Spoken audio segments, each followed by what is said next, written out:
So what is money? Money is a technological advancement of commerce.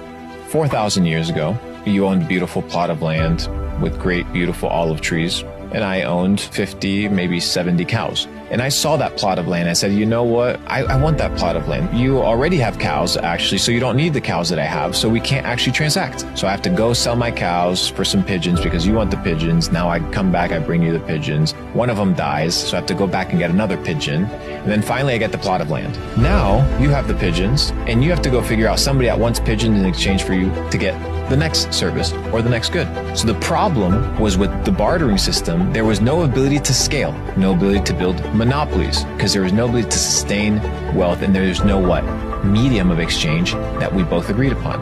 We introduced the next form of bartering, the next form of commerce, coinage. Coinage is a technological revolution. It was the first time that we all agreed upon what was something and what was the store of value. So successful merchants, kings, they began to hoard it. And they began to build treasuries. And now they began to conquer more lands because they no longer were limited by the limitations of bartering. You could take the coins, they wouldn't rot.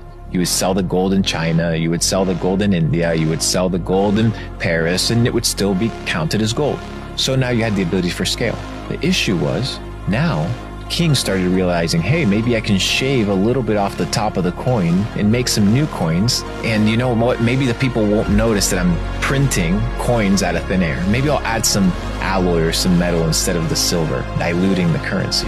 So they began to realize, hey, like coinage now can be forged. So we need another system. Now people can no longer have their own system. We need to have something centralized. Everybody's managing on gold. The banks are holding gold. Let's get rid of the gold standard.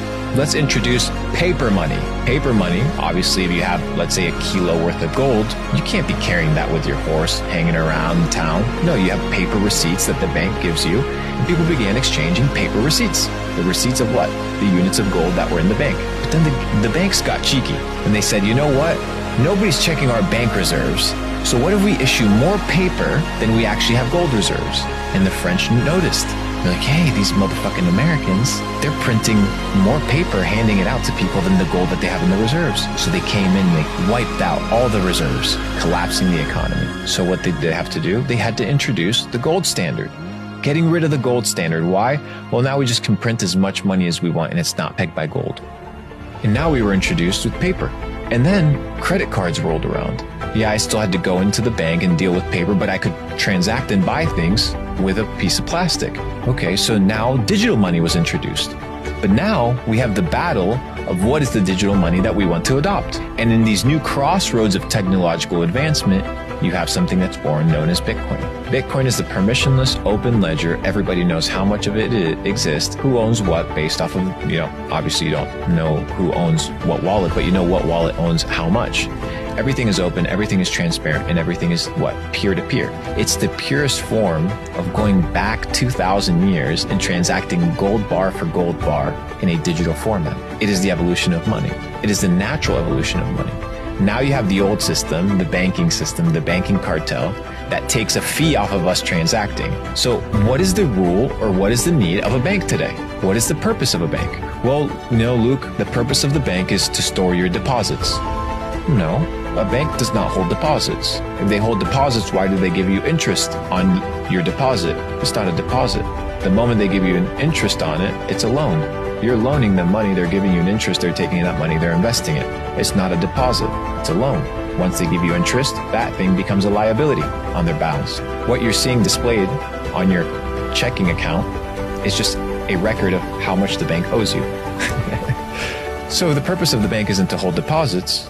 Well, the purpose of the bank, Luke, is to fractionalize money. Well, no, that's not the purpose of the bank. It doesn't fractionalize money. Well, what's the purpose of the bank? The purpose of the bank is credit creation. It creates loans. It's in the business of buying and selling securities. So the bank is in the business of credit creation, and everything around us is getting inflated and more expensive due to the fact that we're creating credit that is being utilized to buy Louis Vuitton bags. It's not productive credit. It's not credit that adds to the GDP. We enter a situation whereby the dilution of our money becomes so big that we no longer trust it. But now we enter a very dangerous situation. If we don't have an alternative payment system, the tokenization or the programmability of digital money, like a central bank digital currency, becomes very scary. Because now they don't want to just issue the currency, they want to control the rules as to how you can use the currency. So for example, hey, Riz, you've already spent, you know what? You spent 2 hours already with the light on. Now your light gets turned off because your curfew's up. And if not, we'll turn off your power bill and your cards won't work. Oh, you didn't get vaccinated? Oh, you went 5 kilometers past your house curfew? No worries, your cards just won't work. You have no freedom. Back in the day, at least you had cash, you could do whatever you wanted. So is that the system that you want? The answer is no. What is the alternative system to that digital revolution, that next advancement of money? In my opinion, is Bitcoin, digital currencies, things that are decentralized. So it's a little bit of how I've been thinking about and theorizing this idea of Bitcoin and rationalizing whether digital currencies, decentralized ones, fighting against centralized institutions are going to last. And I think people will fight for it.